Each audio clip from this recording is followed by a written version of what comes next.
Bom, primeiro a gente tem que explicar que feminismo não é o contrário de machismo. O feminismo, ele se coloca como uma proposta política de mudança da sociedade para que as mulheres tenham as mesmas oportunidades que os homens, para que a gente seja visto como ser humano, para que a gente não seja inferiorizada diante das situações, para que a gente tenha alcance equidade entre os gêneros.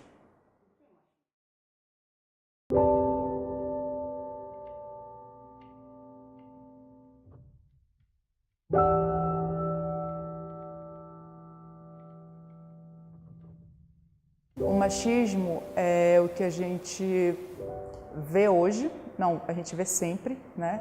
Essa teoria que ela não é dita, mas ela vem incutida na cabeça das pessoas de que o homem ele pode, por exemplo, matar uma mulher porque ela não quer mais se relacionar com ele.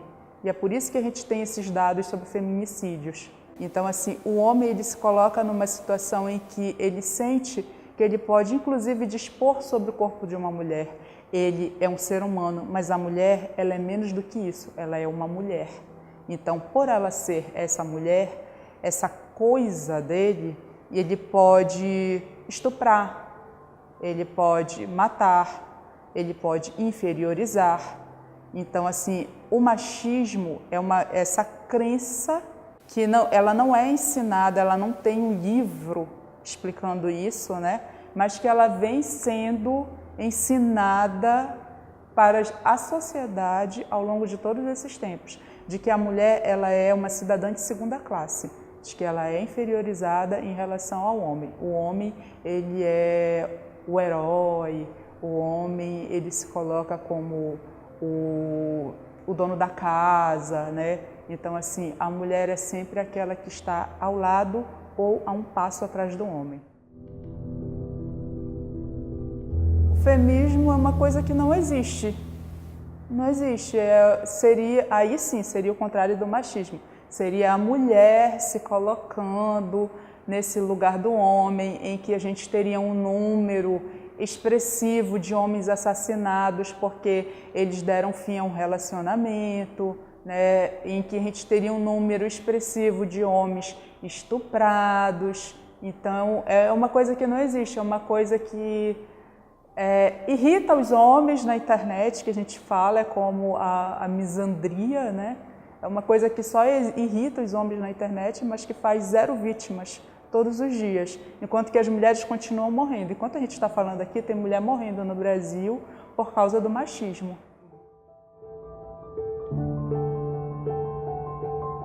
O feminismo negro, ele nasce autônomo, né? Ele ganha força a partir de um momento histórico, mas ele nasce... O feminismo seria o questionamento, né, dessas regras que a gente tem sociais, desse pacto que foi colocado de que o homem é superior, né? Então, assim, desde que esse questionamento começou, as mulheres negras estavam lá, as mulheres não brancas estavam lá, só que elas foram apagadas. Então, o feminismo negro, ele se coloca como uma maneira de pensar o feminismo, de pensar essa teoria política de mudança da sociedade a partir da base. Por quê? Porque a base é a mulher negra. É a mulher negra que sofre essas intersecções de opressões, que sofre o machismo, que sofre com o racismo, de uma maneira diferenciada em relação à mulher branca.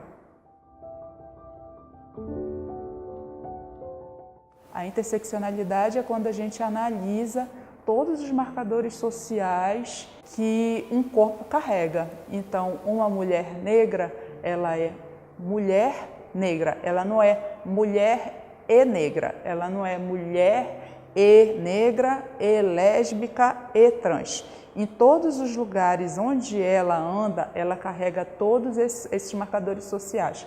Todas essas opressões marcam a existência dessa mulher e a vivência dessa mulher. Então, assim, é quando você analisa no todo esse corpo, não apenas sou mulher, não apenas o gênero, não apenas a raça, você tem que analisar o todo, porque o todo marca a vivência dessa pessoa. O lugar de fala é porque é o local de onde você fala. Então, assim, na internet a gente tem uma confusão muito grande sobre isso, de que uma pessoa branca não pode falar sobre racismo. Ela pode falar sobre racismo, inclusive há pesquisadoras brancas com um trabalho muito consistente sobre racismo. Mas assim, vai depender de onde ela fala. Ela tem que se posicionar neste local. Ela não pode se colocar num lugar universal onde ela não carrega nada. Ela tem que se colocar neste local de privilégio de que ela é uma pessoa branca. E é a partir daqui que ela vai analisar. Então, assim, uma pessoa branca, ela pode falar de racismo, mas não tem ninguém para falar sobre isso. Ela não conhece ninguém para falar sobre isso. Uma pessoa hétero pode falar sobre LGBTfobias, mas não tem ninguém para falar sobre isso, porque ainda que eu analise isso, eu vou sempre analisar de fora. Eu sou uma pessoa hétero, então eu vou sempre analisar de fora. Então o ideal é que a gente chame esses grupos para falar e que a gente coloque essas pessoas que foram apagadas da história. A gente conhece bem pouco, a gente quase não tem professor negro, professora negra. É um número muito pequeno quando a gente compara com as pessoas brancas. Então, assim, se a gente conhece outras pessoas de outros grupos que podem falar dessa vivência, ela vai falar com embasamento que eu não tenho, que eu que estou de fora. Então, o local de fala, ele é muito importante.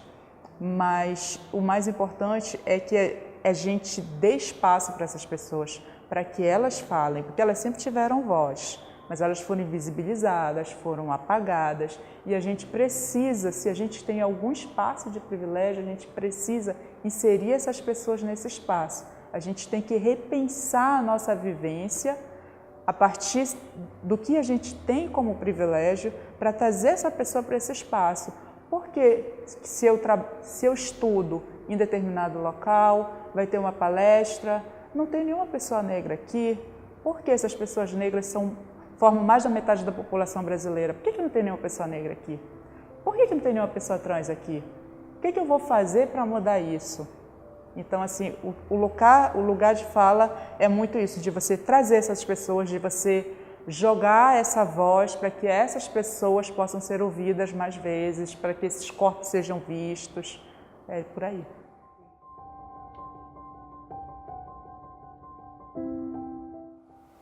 Então, política de ação afirmativa são propostas, né, políticas para trazer essas pessoas, para promover que grupos que historicamente estão excluídos de determinados espaços, como o ensino superior, né, para que esses grupos adentrem a universidade. Então, tem também muita confusão em relação a isso. As pessoas falam, mas eu sou a favor da cota social e não da cota racial. Ok. Só que a cota racial, ela tem uma função que é dessa reparação. Quando a gente vai analisar a história, se cerca de 54% da população brasileira é formada por pessoas negras, por que a gente não tem essa mesma representatividade na universidade? Se a gente analisa uma universidade pública, né? Então, se ela é pública, ela tem que ser um retrato dessa sociedade brasileira. Só que quando a gente entra na universidade, principalmente em alguns cursos tidos como elitizados, a gente só vê pessoas brancas. E as pessoas brancas estão tão acostumadas a só ver, eu só tenho professor branco, meus colegas são brancos, as pessoas que eu estudo, os teóricos, são brancos. E quando a gente vê um corpo negro ali, a gente estranha. Por que causa esse estranhamento? Por que você acha que você numa cota, a cota ela vai separar uma parte das vagas para essas pessoas? Então, assim, quando diz, mas eu perdi a minha vaga porque o cotista pegou a minha vaga. Você não disputou com o cotista. A vaga dele é reserva de vaga. você tinha 100 vagas para disputar e você não conseguiu o número de pontos necessários.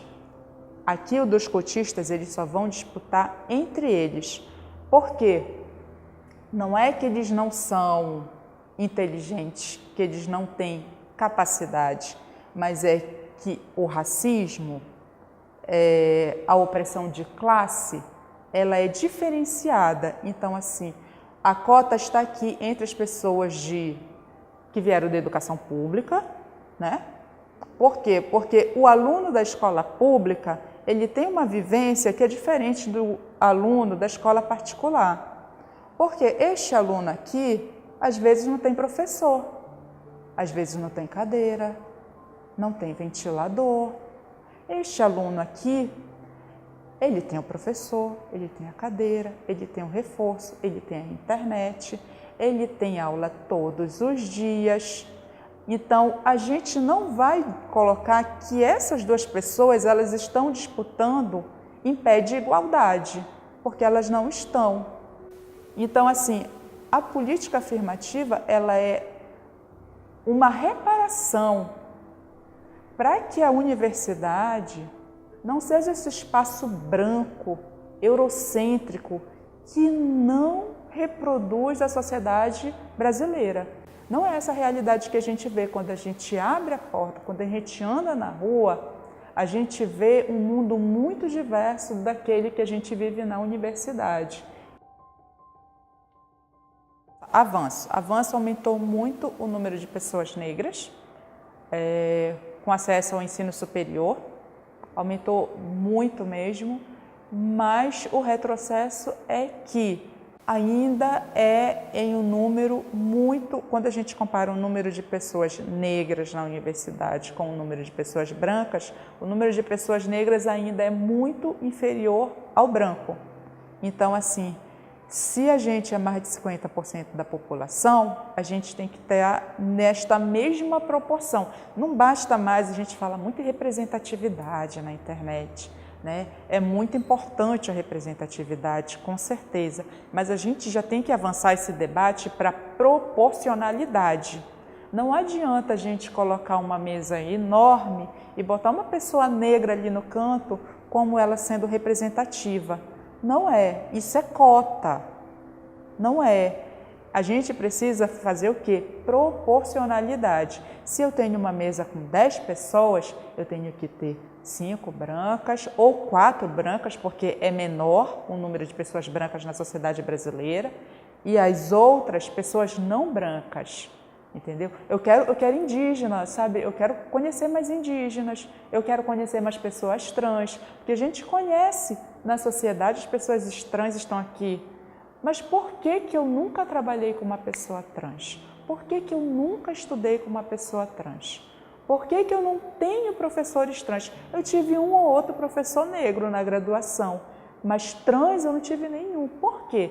Por que que eu não tive nenhum colega indígena? Por quê? Se os indígenas existem, por que que a gente não tem essas pessoas nesses espaços? Por que que quando a gente pensa em um médico, quando a gente fecha o olho e pensa no médico, a gente pensa no homem branco. Mas se a gente falar numa médica, a gente vai pensar numa mulher branca. Mas quando a gente pensa numa empregada doméstica, a gente fecha o olho e visualiza uma mulher negra. Por que que a gente fecha o olho e pensa num gari, a gente pensa num homem negro? As pessoas têm a mesma capacidade? Têm. Mas essas pessoas, elas estão sendo excluídas de um espaço, jogadas para o outro. E a gente precisa dar oportunidade para que essas pessoas adentrem nesse espaço. Então, hoje, é muito maior o número de intelectuais negros, a gente fala numa intelectualidade negra, a gente fala nessas pessoas que passaram a ser sujeito de suas histórias e não apenas objeto de algumas histórias. Então, assim, é importante que a gente esteja dando voz para essas pessoas. As ações afirmativas, ela traz isso. Ela faz com que a universidade deixe de ser aquele espaço elitizado, aliás, deixe de ser não, porque ainda é, mas ela busca que a universidade, o ensino público, seja um espaço tão diverso quanto é a sociedade brasileira. Na verdade, assim, a gente tem que focar, sim, que essas pessoas elas são sujeitos, ok, mas que a gente tem que pensar que isso não é só da pessoa negra, da mulher negra, do homem negro, da pessoa trans. Isso daqui a gente tem que fazer um pacto social. A gente tem que fazer com que, porque as pessoas que não são afetadas por determinados tipos de opressão, para que ela repense seu lugar na sociedade. Se você é um homem branco, você tem que repensar o seu lugar na sociedade. Não basta você ficar indignado com aquela notícia de feminicídio. O que é que você está fazendo para que isso mude? Se você é um jornalista, o que o seu fazer jornalístico contribui para que esse dado continue sendo alarmante entre as pessoas que sofrem com isso? O que você faz? Qual é o seu papel na sociedade para que isso mude? Entendeu? Então, assim, a gente sempre fala, se você se coloca como um aliado antirracista, você tem que trazer essas pessoas negras para o seu espaço. Você tem que dar espaço para que essas pessoas falem. Se você é um jornalista, você não vai entrevistar uma pessoa negra apenas para falar de racismo. Eu sou jornalista. Eu falo de jornalismo. Eu falo da minha vivência como mãe. Eu conheço pessoas negras que são advogadas, mas elas não falam só de racismo. Você não precisa botar uma pessoa negra dizendo lá que ela está lutando contra o racismo. Um corpo negro, ele desafia uma lógica, ainda que esteja calado, apenas por estar vivo, porque no Brasil há uma política genocida. Tanto é que há o genocídio do jovem negro, em que quase 80% dos jovens negros assassinados no Brasil, quase 80% dos jovens assassinados no Brasil são negros, 80%. Então, assim, há uma política genocida no Brasil, por quê? Porque aumentou em 54% o número de feminicídio de mulheres negras, enquanto que diminuiu em 9% o número de feminicídio de mulheres brancas. Há uma política genocida, então assim, eu não preciso abrir a boca para me colocar como uma pessoa que está combatendo o racismo, eu, mulher negra. Eu não preciso. Eu estou viva, eu estou andando em determinados espaços, eu já estou desafiando uma lógica, porque a lógica é que eu tenho que morrer. A lógica é que, desde a hora em que eu nasço, eu estou correndo esse risco de morte, porque a criança negra é que mais morre no Brasil como decorrência da violência obstétrica. A mulher negra é a que mais morre no Brasil em decorrência da violência obstétrica. Há uma dimensão de humanidade nas mulheres brancas que toca a medicina de uma maneira que é ofertado mais conforto à dor para a mulher branca durante o parto do que a uma mulher negra. Há uma dimensão de humanidade no homem branco que faz com que o homem branco seja o principal receptor da doação de órgãos, que não há nas pessoas negras. Então, algumas vidas estão valendo mais do que outras. Então, você tem que repensar o seu lugar na sociedade. Não basta dizer para a pessoa negra, olha, você tem que se empoderar. A parada não é essa. Não basta você fazer um evento e dizer, poxa, que pena, não tem nenhuma mulher negra e ela é a principal vítima. Por que essa mulher não está vindo aqui? O que faz com que essa mulher não venha num protesto 8 horas da manhã, quando ela tem a casa, ela tem o filho, ela tem o trabalho e dificilmente ela vai ser liberada para esse evento? O que faz com que uma pessoa negra não vá para uma reunião à noite, depois dela passar o dia inteiro trabalhando, pegar 2, 3 horas de trânsito para ir para lá, para depois voltar para a sua periferia? Sabe, você tem que repensar o seu lugar na sociedade. Vocês que têm esse privilégio de ser considerados mais humanos do que eu, vocês têm que repensar o lugar na sociedade. Não basta dizer, poxa, que pena que eles não estão aqui, eu fiz tudo para que eles viessem. Não dá. Você tem que repensar o seu lugar na sociedade para inserir essas pessoas, para que você, dentro da sua realidade, verifique de que maneira você vai inserir essas pessoas. Eu conheço pessoas negras, como eu já falei, jornalista, advogada, professora, psicóloga. Eu conheço pessoas trans, psicóloga, arquiteto.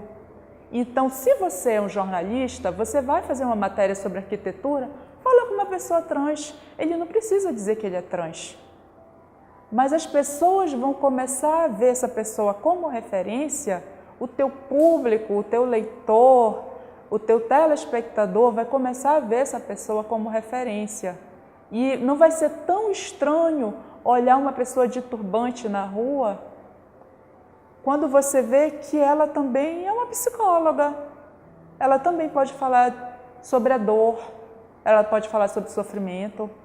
Isso é uma das maneiras em que um jornalista pode repensar. Eu falo isso porque eu sou jornalista. Dentro do seu espaço, cada pessoa dessa tem que repensar o seu espaço, tem que repensar a sua vivência para que traga essas pessoas para esse espaço. Porque é tão estranho que no jornalismo a gente praticamente não tem chefe de redação mulher negra. Quem é que já teve em algum momento uma mulher negra como chefe da redação? Por quê? Por quê?